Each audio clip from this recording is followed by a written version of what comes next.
memperkenalkan cara pandang yang revolusioner tentang pikiran manusia lahir di Freiburg, Moravia. Freud menghabiskan besar hidupnya di Wina.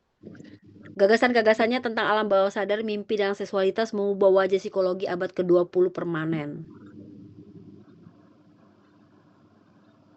Ini yang kita tadi pelajari ya, awalnya tentang struktur kepribadian. Bagian id adalah bagian tak sadar yang berisi dorongan instinktif dan primitif, beroperasi berdasarkan prinsip kesenangan. Pleasure principle, menuntut kepuasan segera, impulsitas ya. Jadi maunya kita gitu ya, impulsif. Lalu ada ego, ini adalah bagian rasional yang menengah antara id dan dunia luar. Jadi beroperasi berdasarkan prinsip realitas, menunda kepuasan demi keamanan norma sosial. Jadi kita tidak akan mau melakukan hal tersebut karena kita tahu bahwa itu tidak baik.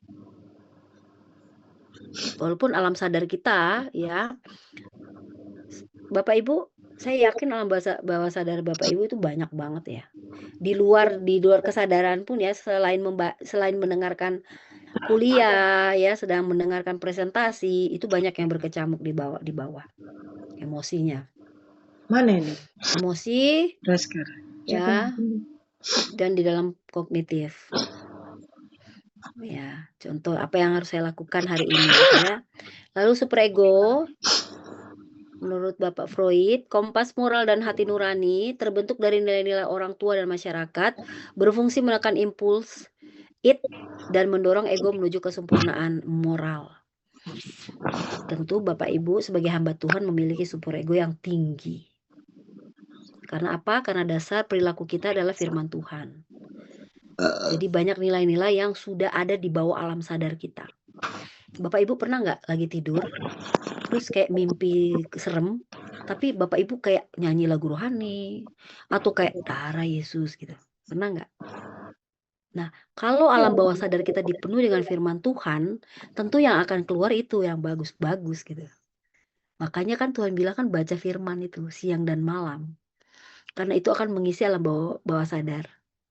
Kalau seseorang tidak mengisi dengan sesuatu yang baik dari masa kecil, yang dia lihat alam bawah sadar itu penuh dengan sesuatu yang kalau ditarik gimana keluar itu. Maka berdirilah psikologi Kristen ini. Luar biasa sih. Ya. Jadi alam bawah sadar Bapak Ibu, yang Bapak Ibu Alma itu dipenuhi dengan ilmu pengetahuan yang baik dan tentu firman Tuhan. Jadi ketika kita tidur pun kita tahu apa yang harus kita katakan gitu. Lalu kita pun bermimpi hal yang harusnya kita akan lakukan, atau kita itu kadang-kadang mimpi datang nggak Bapak Ibu kayak sebagai tanda gitu bahwa wah saya sepertinya harus berhati-hati gitu. Itu alam bawah sadar kita Bapak Ibu. Freud itu memang tentang mimpi. Makanya disebut alam bawah sadar. Itu dalam mimpi kita. Tapi kadang-kadang kalau Ibu berarti kalau kita ngalamin seperti itu bukannya terlalu ngeroh ya? Kan biasa di karismatik bilangnya terlalu ngeroh ini gitu. alam bawah sadar kita memang punya id, ego, dan superego Pak. Menurut teori Freud. Ya. Kita pakai di apa ya? Kita itu cara pandang kita kalau di psikologi semua ada jawabannya Pak tentang jiwa itu. Kita ngomong sendiri pun ada dasar teorinya gitu. Bapak Ibu. Itu kalau Ibu ya. Kalau ngomong sendiri yang nama self talk itu nggak ada yang salah dengan itu gitu. Nggak ada Bapak Ibu kan harus ngobrol, harus ngomong 5.000 kan untuk perempuan, 5.000 untuk laki-laki, 10.000 untuk perempuan. Kalau dia satu hari diem aja, dia diem terus berterus, stres. Itu mengganggu mental, emosi. Boleh bicara, tapi kan tidak juga bicara kencang kan. Saya juga kadang-kadang ya tutup aja, saya bicara sendiri. Bicara sebenarnya saya sedang mengkritisi sesuatu. Oh sayanya harusnya seperti apa. Jadi saya berpikir, saya bicara gitu ya. Walaupun suaranya kecil saya dengar sendiri. Kadang-kadang saya bicara, wah saya harus apa ya. Saya sepertinya tadi yang ini salah gitu. Tapi bukan saya bercerita sampai. Ibu Dasan, izin bertanya, apakah yang 10.000 kata untuk wanita itu setiap harinya, apakah kita bisa lampiaskan dengan nyanyi atau apa gitu Bu? Ya kalau energinya 10.000 sudah habis ya paling nanti diem. Makanya kalau suami ya udah capek di luar ngomong, paling di rumah diem. Coba Bapak, Ibu, ya, ngobrol banyak banget sampai di rumah kok suami saya diem aja. Pas ditanya, "Kamu kok diem aja, marah ya?" Gini. Padahal kalau diteliti bahwa dia sudah habis perkataannya. Apalagi kalau suami kita hamba Tuhan untuk mengajar itu, aduh. Saya ini ya, saya udah banyak kalimat, udah lebih dari 5.000 makanya lemes. Makanya kalau saya paksa ngomong terus ini terus pusing kepala. Makanya kan perlu diskusi kan, jadi gantian ngomong gitu. Gitu. Tapi saya juga bingung itu yang perkataannya banyak itu. Itu bener-bener udah kalau over ya, ya kalau sudah lebih dari itu ya besoknya paling dikurangin itu. Ngomongnya kurang. Dia udah ambil semua energi gitu.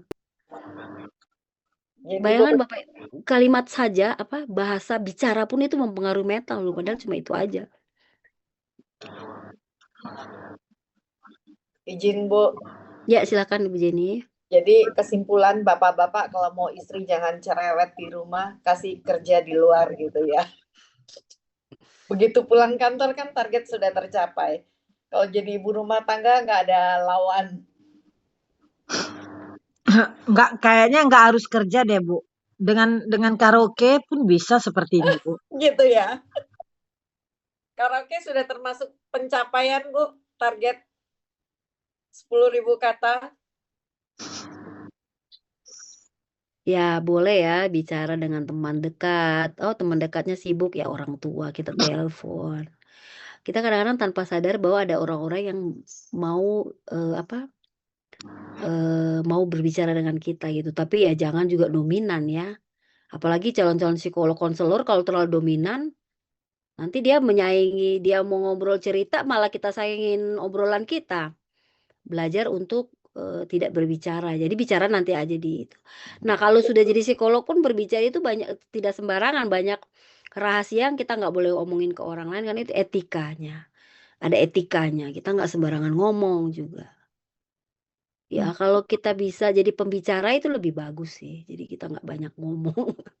Atau kita bicara dengan anak kita, dengan mama kita, ibu, pak kalau masih